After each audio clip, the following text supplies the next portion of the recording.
ต่อเด้อพี่น้องเนาะสบายดีสวัสดี FC เบิร์ดสุขุสุขคนเบิดสมองสุบอนพี่น้องเนาะต่อบรรยากาศขึ้นเทือนใหม่น้องแต่เดี๋ยวนี้สลัมมนพี่น้องเดี๋ยวนี้จังแม่นยังเนาะพี่ลึกเป็นชาวเนาะเพราะว่าใหม่นี่ก็เต็มรถบ่าวแสนอันนี้เฮาสิบ่ได้ถ่ายน้องแต่เฮาสิเข้าไปหาทางยายแก้วเพิ่นพี่น้องเนาะเพราะว่าบ่ได้เข้ามาหาเราแต่เฮิงเลยตั้งแต่เราย้ายมาแต่สวนอ้อยเรามาอยู่นี่เฮาก็บ่ได้เห็นจักเทื่อเลย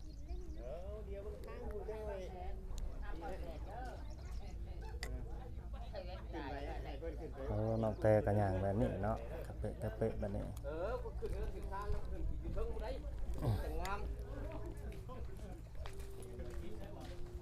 เจ๋ไปเถิดปะมาทำสบายโดยสบายดียายไผเฮ็ดหยังฮือเนี่ย ที่มีไผกระทิงขับรถ โอ้ ขับรถหลังบ้าน ร้านขับรถ ขายถุงเขาเต็มเอาไว้เอาไปขาย คือไหวดีแท้กับแจน่ะ ใหญ่เป็นไว้วันนี้เด้ อ๋อ มันคือเด็กน้อยเด็กน้อยเขาทมเชดินชายไว้ก็ได้ บ่แม่นสิเอาทิ้งไปที่ใด หักไว้วันนี้แหละเสียบดพวงชุดนึงเลยได้ผมว่ากันเลย เบิดพวงละได้สุดหนึงนะไปหาเก็บอย่านะ เพิ่นว่าตั้งแต่ได้ห้องน้ำนี่บ่ได้ใช้จักเทื่อแล้วว่ะ บ่ได้บ่ได้เข้าจะเพื่อได้ ไว้ให้ทุกคนเก็บของ มี ใช้เบิ่งหาเบิ่งขอเบิ่งหน่อยห้องน้ำเราเป็นจังไดเว้ยขนาดบ่ได้ใช้เนาะคันใช้จักสิซ้ำใดอันนี้บ่ได้ใช้เด้อนี่เด้อ ของน้ำบ่ได้ใช้ ใช่ ทุกแก้วไปนั่งอยู่บนเจ้านะ แบบคนอื่นนี่มาแล้วเพิ่นจำเป็นแล้ว อ๋อ เฉพาะแม่นี่ 100% บ่ได้เข้าเจ้าใช้บ่เป็นบ่เจ้ามันบ่ถนัดบ่หรือว่าใด แล้วมันเปื้อนบ่ได้อึดปลา โอ้บ่ดื้อป่าบัดเราสิเว้าจะมันเปื้อนเราอ่ะ เอาสิมั่งมาไว้ในของน้ำมื้อน่ะเนาะ แม่นแต่ท่านเพิ่นจกค่อยบ่จักแม่ ไปยาย นั่งอยู่ผู้เจ้าน่ะแห้งให้เอาว่า ค่อยบ่จักแม่ ตั้งกล้องไว้น้ำก่อนนี่นะฝนตกบ่เข้าห้องน้ำ ฮ้อนบ่ยังเนาะ ไข่กับน้ำท่วม เวลาฝนตกน้ำท่วมบ่ มันเปียกไปเลยข้างในนะ เดี๋ยวขออนุญาตส่องเบิ่งหน่อย เบิ่งรถ นอนกับหลาน2คนบ่นี่ คนมีแล้ว บุ๊กห้องนอนปลาแก้วถึงกันนั่นเลยพ่อเจ้าน่ะ แม่นส่องเบิ่งบ่เคย เราคนเดียวนี้ บ่เคยส่องเบิ่งจักเทื่อ นี่ตรวจสอบทางกะลิกูพายไว้ย่านกูบุกินดิบ ยายเพิ่นมากินได้พังยาอยู่ในหม้อหั่น สุกนะบ่ โดย คันพายบุกินดิบ4 มื้อขึ้นเด้อ4 มื้อขึ้นเด้อพายบุกินดิบกูพายไว้ให้นี่ ครัวแล้วก็แบ่งไปให้ชุมพวกผู้หญิงคนแน่ อ๋อ กูบุกินดิบก็มีแหละ มีแล้ว มาขัวเอาเองกูพายให้นี่ดิ โอ้ยค่อยครัวก็ได้บ่ปานนั้นดอกเจ้าก็ได้ ว่าก็คือขัวแล้วมีแต่มาเสิร์ฟเอง บ่ค่อยแตกหากประเทศก็ได้แต่เพิ่นให้นางแต่เป็นยอดบ่แสนมีระเบิดนะ ให้ไหมฮะเดี๋ยวนี่บีบใส่ข้อเสื้อเจ้าโอเค ทีนี้ว่า ฮอดนี่ดี โอ้ยอันนี้มันยังฝนตกเจ้าบ่เห็นข่อยหิวนอนมื้อใดก็บ่เราเอ้ยบ้านหนึงมาส่งมันนอนเข้าในอัดตู้มันหันใจบ่ติดบ่ได้นอนแล้วมันเมื่อยมันร้อนนอนพุ่นไปบ่หารแต่ข้าแต่มานี่แหละมีแห้งนี่ โอ้ มีหมู่ เพื่อนบ้านเนาะ เอ้า เป็นได้คือว่าบ่กล้านอน เอาก็ย่านแล้วเนาะ2คน เป็นผู้หญิงผู้หญิงเนาะ เอ้าขึ้นไปเบิดให้แล้วบ่มีหยังทุกข์แต่ขึ้นให้แล้วพี่สร้างข้างลายพี่สร้างมาแล้วก็เพิ่นแล้วเจ้าก็เข้าใจเอ้ย อย่าแน่นอนเลยเนาะ ย่านนี่เจ้าก็เห็น ทางมาอยู่นี่เคยเห็นอยู่บ่เคยเห็นจักเทื่อใหญ่ บ่เห็นแต่มา ทำ ปี อิฐ มา ผู้ อ บ่ ยู่ทำอิฐ อ๋อ เห็นนี่แหละยางมุกยังเห็นนี่แหละ ยางงบๆเลย ย่างงบไปนี่แหละ อันนี้จื้อเบิดนะ โอ้ แต่ว่าคนให้อยู่พุ่นคนตอนเขามาใหม่ตัวนั้นเด้ อืม ว่าปันพบ้านพังเพิ่นบ่ว่าเพิ่นบอกหาแนวกันเบิดเท่านั้นเพิ่นบอก โดย ก็เลยย่าง เอาความได้เห็นเป็นเนาะ เป็นตัวไปเลยย่างอยู่ไปเลย ย่างอยู่ด้วยนี่แหละผัดเห็นตะเขตนี่ผัดทางนี้ผัดคือว่าไหลไป ใส่หมวกนี่จื้อฮอดคน อืม ตอนนั้นเขามาอยู่บ่ทันพอสิไปมือดอก พังเอาที่บ่าวไปไล่ไปเลย แบบนี่แหละนี่ผ่านนี่ละไป แบบลอยไปหั่นนะอะไรเงี้ย อยาก คืออันแบบว่าเขาเฮ็ดในหนังเนาะ แมน บ่ได้แม่นในหนังเลยคนนี่แหละ อันนั้นแหละเฮาสมมุตินะปะคือในโทรทัศน์คือในหนังจะย่านได้แน่นะ มัน บ่ธรรมดาเด้อ มันเห็นเรื่อยดอกทางเห็น นั่นแหละข่อยมาลังมือน่ะบ่มีไผป้าแก้วกับบ่อยู่มาบ่มีไผข่อยจะเชียวฉลางจนง่วงหนังหลังบ่ โอ้ย ก อัน ล้า นี้ ยู่ มัน เหิ ยัง น แปลน โดยสบายดีเด้อ ดูสบายดีสบายดี สบายดีหน่อย สบายดีสบายดีบ่เป็นห่วงบ่จ้อยตัวเองอันกินแล้วบ่เข้านะ เธอ อ่าบ่ได้เล่ามักอาย ผู้นี่ได้ นะ ค่ะผู้นี่เคยเห็นอยู่บ่นี่แม่ป้า บ่เคยเห็น ครั้งแรกบ่แม่ป้า โดย ครั้งแรก ครั้งแรกบ่เลยเราเบาจ้อยเราลังบ้านเราอดข้าวแล้วผู้นั้นผู้นี้ยอกว่าเราอายโดยอีตนแล้วเป็นห่วงแล้วขอบใจขอบใจ งั้น กิ ด น อ แล้ว ก กินแล้วกินแล้ว ขอบคุณหลาย กินแต่อยู่เพื่อนเจ้าพุ่นบ่ ๆบอกแล้วกินได้นี่เนี่ย คือบ่เห็นท่านเห็นใครติ๊บข้าวอยู่เนาะ เราคนขี้อายข่อยก็ฮู้ผู้นั้นผู้นี้ยอกแล้วเขินแล้วอดเขานะ ไอ้ตื้อก็ไปถาม เด้อได้หลานก็แบบนี้แหละมันก็คือเจ้าฮู้แล้วมันคนบ่เต็ม ยังคือเก่าเนาะ คือเก่า บ่ได้ไปวัดบ่หามเดียวนี่ บ่ได้สู้ลงมาอยู่พี่ มัน หรอก ไกลเนาะ บ่ได้สู้ไป มันไกลเดี บ่คะแนนไปกันเนี่ยพ่อมีหยังเพิ่นก็เอาให้แม่นี่แหละก็พอกกระเพบ่เพิ่นเอาให้เนื้ออยู่ได้กินให้แล้ว มื้อนี้มันคืออยู่สิปกติมันคือออกไปเลย มื้อนี้บ่เมื่อคืนนี้มันออกแต่นี่โมง8 โมงปลาย อ๋อ แนวพากันเฮ็ดอันนั้นอันนี้นี่เด้บัดนี้แหละเฮ็ดบ่ได้บัดนี้ไผมันบ่ลุกแนวนี้ก็เห็นแต่แนวนี้เนาะอันนั้นก็เห็นแต่ในหันนี่ประเทือนข่าวพันหา เจ้าก็บ่ได้ไปตามร้านบ่มัน เอา ไป ไปตามเลยปันเห็นหุ่ง อ๋อ บัดนี้มันเอาเนี่ยมันเอาโคมไปบัดนี้ก็คนเครื่องเมื่อพุ่นเบิดเขาเมื่อเว้นแล้วแม่ให้ตะเกียบลงมานว่าบุไปก็ย่าแม่ย่านไม่อยู่ผู้เดียวน้ำเผาเฮือนนะเขาเนาะตัวนี้เขาก็บ่ได้นั้นแล้วก็ข้องกับสมอยเลยไปน้ำใช้บัดนี้ อืม บัดดึกเติบพี่เขาจังได้มาตัวนี้ก็ได้เขามาก็ดูเห็นแต่นอนนั่นแหล้วว่าถ้าพังข้าวตายหรือยังตายแล้วก็พังเท่านั้นแหละ โดย เมื่อยเด้จ้ะไปน้ำใส่ แล้วมาเองบ่ มาเองบางส่วนนี่ได้มาค่ะพอดีเห็นบ่าเวียงก็ดึงแขนบ่ต้องไปใช้ไปกินข้าวน้ำลุงมันก็อยู่ปรับเดี๋ยวนี้ ไปนอนอยู่ใช้ทิ้งเมื่อคืนนี่ฮะไปทิ้ง โคมก็บ่ได้เอามา ไป ที่ เยื่องบ่หรือไปนอน ก้านขนุนบ่ บ่การหยังลูกบอกเพิ่นได้ไหม หรือว่ามีงาน บ่ มีงานในบ้านแล้วมันไปบ่ไป มันสิฮู้ไปทางมันได้โคมมันไปรถการเขียนให้นาแม่งขนุนมันนั่งก็เต็มกระปุกน้อย เต็มกระปุกอันนี้เลย ปุกกะชีน้อยนะ มักไปหากิน ถือของอยู่บ่ล่ะไปกัน บ่มีแต่กระตุกนี่แหละ โอ้ แต่กระตุกน้ำกระตุกแม่นี่แหละดื้อลูกก็ทรมานน้ำอันนี้แหละใจโคมเนืองตอนน่ะเดี๋ยวนี้เป็นไข้3-4 มื้อ5มื้อนี้แล้วเป็นไข้นะเป็นไข้ช่วงฝนตกห้ามนี่เด้มันเปียกเบิดเด้ โดย เดี๋ยวนอนเปียกเลยนะเป็นไข้แล้วเมื่อยไปน้ำบ่ได้บัดนี้กับข้าวมันก็บ่ชูยากเนาะไปหาเฮ็ดมันก็ได้เฮ็ด2-3 ดอกมาไปบ่ฮอด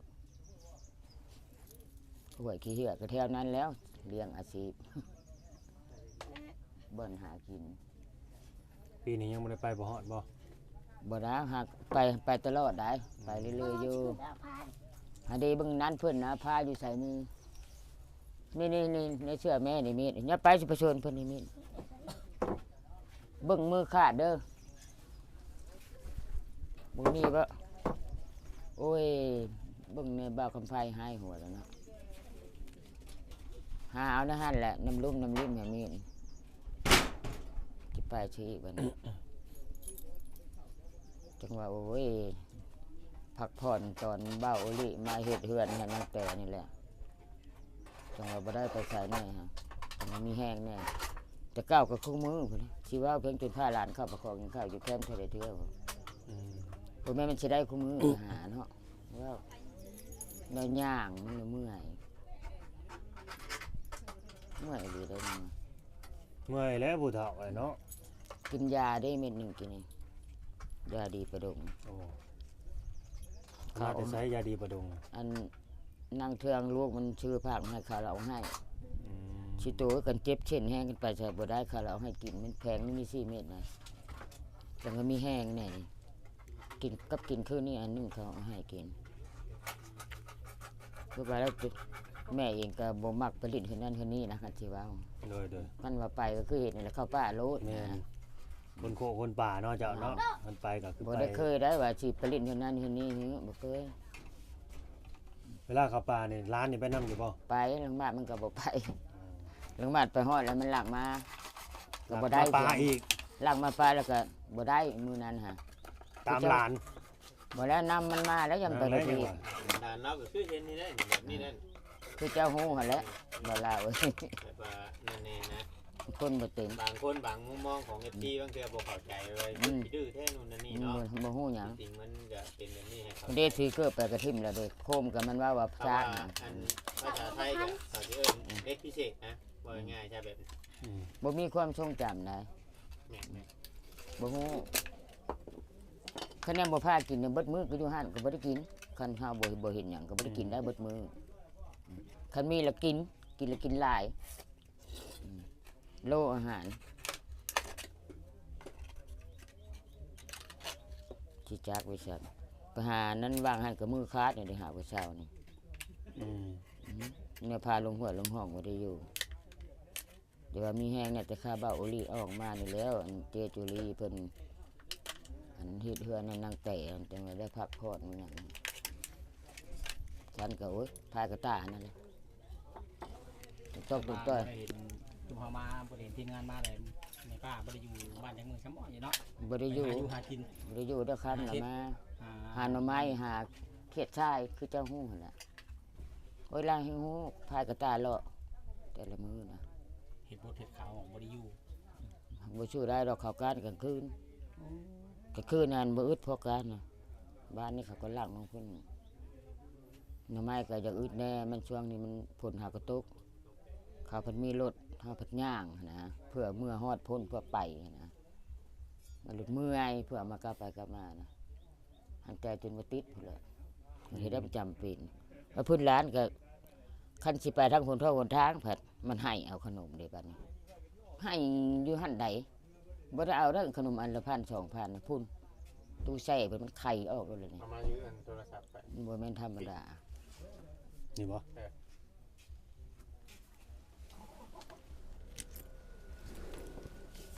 หูใคร ให้ เลย มัวอะไรแบบ บ่แชร์ที่ท่านน้ำเมื่อเดี๋ยวเจอเลยบ่บ่อยมา เอากล้องไปที่แม่ตัวนี้นะ บ่หูเลย พ่อแม่ กล้อง รู้จักกล้องอยู่บ่หั่น หูอยู่บ่กล้อง รู้จักกล้องอยู่บ่ หูกล้องเงินก็ยังบ่จักใบพันใบเพียงนั่นแหละเพราะ โอ้โห หลังหมดเลย เด็กน้อยซ้ำนี่มันหูไปแล้ว อันนี้บ่ได้หูหยังได้ จักปีแล้ว 10 ปีนี้เฮาบ่จักหยังเบิด กะติ กระซื้อกระทิ้งโอ้ย กระทิ่ง จะไปพิชื่อ ชื่ออยู่บ่ ง่าย ชื่อบ่เล่าอยู่บ่ ชื่ออย่าบ่ลูกเคยเห็น อ้าว มันก็ชื่อ จื่อเนาะ จื่อได้มันความทรงจำอยู่คันคนเลยจื่อเพราะนั้นพวกนี้มันจื่อมันจื่อ จื่อแล้วบางทีไปเจอกันอยู่วัดน่ะนะ เอาไปตลอดอยู่วัดเด้เพิ่นนี่ก็มาลงวัดตัวเองก็มาลงวัดนะไปพ่อตลอดเพิ่นนี่ก็บ่ได้วันศีลวันพระบ่ได้ขาดออกไปกับ นั้นเพิ่นนั่นแหละมาดามเพิ่นน่ะพ่อผัวพ่อเมียแล้วเพิ่นนี่ก็ทำบุญมักทำบุญทำทานคือแบบ แม่นบ่ แม่นจ้ะ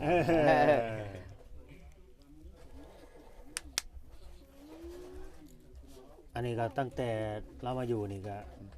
โอ้ว่าเป็นครั้งแรกเลยนี่เขามาหาเพิ่น 2 ปีกับเดือนปลายแล้วมาอยู่นี่ อยู่นี่ได้ อ้าว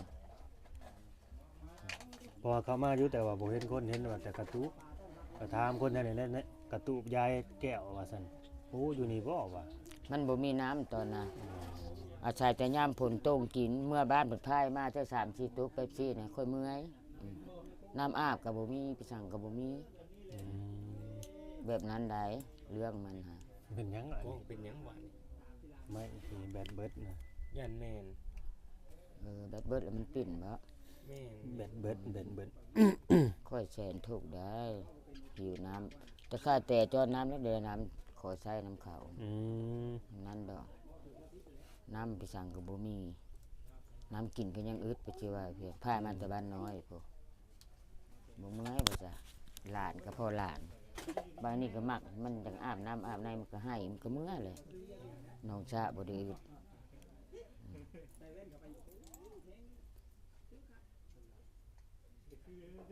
อยู่นี่หันจุบนี่หันแบบเพิ่นช่วยเหลือบ่ได้จุ่มนี่ฮะบ่แม่นแต่เฮือนหลังสุดนี่ อืมไปบ้านได้ซะมาอยู่หันใหญ่ หลานพ่อบ้านหลานไท โอ้ ย มาปลูกเฮือนอยู่หันได้ แม่ซื้อเฮือน50,000ฮะมาปลูก โอ้ เฮือนเก่าเฮือนหลังใหญ่ลูกพ่อบ้านหลานพ่อบ้านดอกก็หานี่มีแต่เพิ่นช่วย สาวนางมาอยู่บ่นี่มื้อเช้านี่ สาวนางเราไปนะบ้านนี้ อ๋อ เราไปพังไทยไป อ๋อ พี่น้องเราจะเป็นบ่ฮู้เราก็มาหานางแต่จะเด็กพอเด้เราก็มาช่วย โดย แต่เช้าเราจึงได้ไปแล้วมาเคาะจำเป็นเวียกจำเป็นเรา แม่น การเจ็บเป็นเราเอาเด้ จะแม่นแหละเนาะ สาวนางเราบอกอันนั้นดอกเราก็เป็นคนแบบละเอียดละอมอยู่คนเบิ่งคนสาวนางก็ได้ คนบางคนเนาะ เบิ่งคนไหนเราก็คือสภาพลาผ่านมาแล้ว แม่น คนมันมีประวัติผ่านมาเนาะมีบทเรียนแล้วมันฮู้นะเราก็ชีวิตเราก็เป็นธรรมดา แล้วเล่ากันพังเนาะ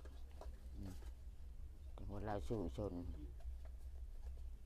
แต่ชาเราก็บอกกับชาวนางอันนี้ก็เพิ่นก็อาศัยนี่แล้วแม่นแล้วบอกอันนี้ตัวนี้ก็ได้เช่นที่เว้าหลายผัดแม่นลูกหาวยังเขาสร้างหัว อืม บ่อมเลือดน้ำน้อยแล้ว ใจแม่นความเจ้าหั่นแหละ อืม เป็นหน้าเขาก็ห่วย อ้าว ยายคือว่าเป็นแต่ปัจจุบันเนาะ อ้าวแม่นอยู่พวกอันนั้นเพิ่นบอกให้หยังดูวิทหารเว้าได้อคันพ่อมันเองโทษเขายังบ่มาเฮือดลูกเฮือน เพราะว่าเว้าลายมันก็บ่แม่ บ่ นห ได้ น้า ก็ ที่ บ่ ของ ว่า เฮาเนาะ บ่แม่นหน้าที่เฮาแม่นอยู่ไกลกันเท่าอยู่แต่เฮาสิว่าเกินกว่าเก็บบ่ได้เด็กน้อยคือมื้อนี้มันหัวคอมพิวเตอร์ได้เป็นผู้ใหญ่เบิดเฮาสิไปเว้าเนาะหลานบ่ได้ค่อยแฮงโอ้ยค่อยแฮงขึ้นเฮาดะเขาเรียก บอก ว่า เขาแน่เราว่าเราเจ็ดมาจริงพอเรา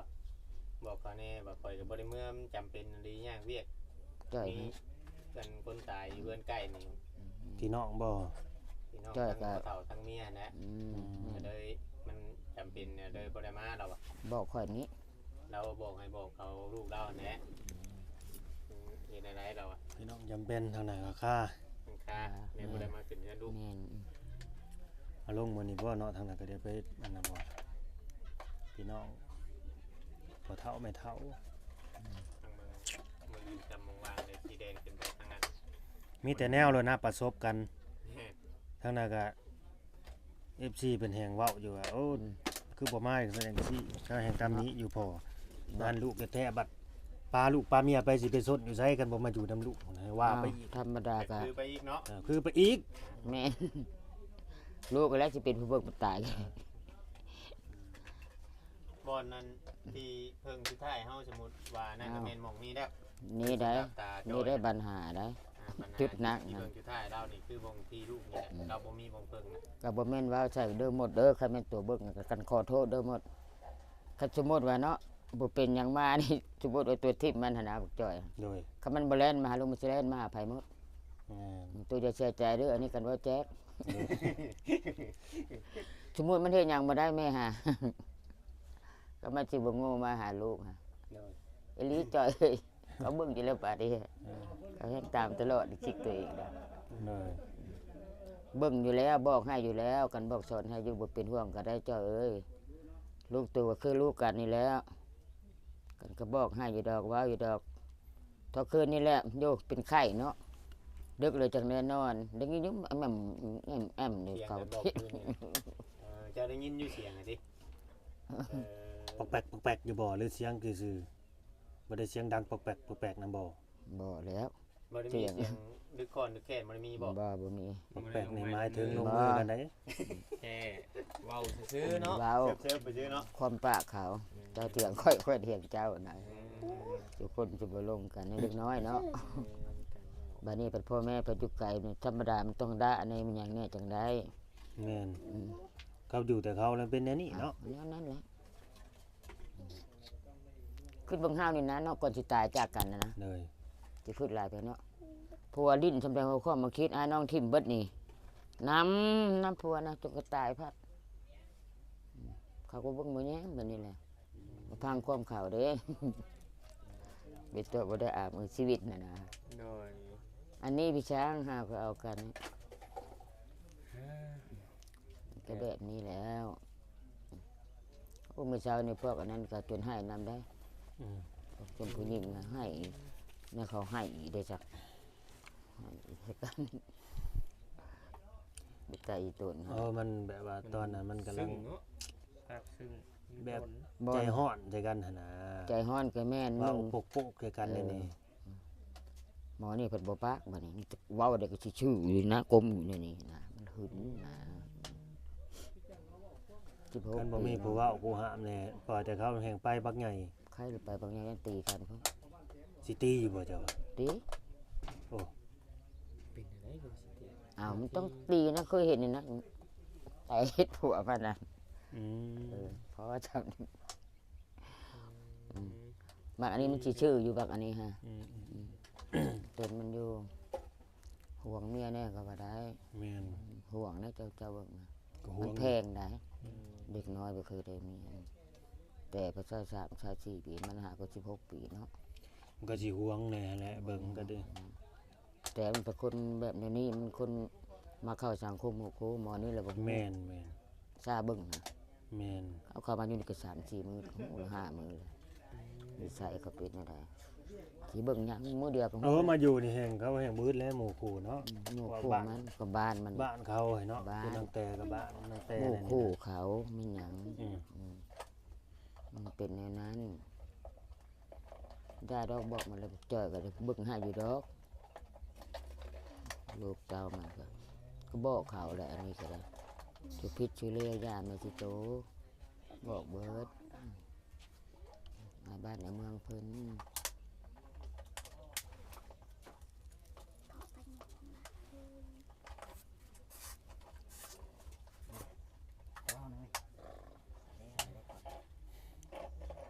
สิพากันไปต่อเพราะ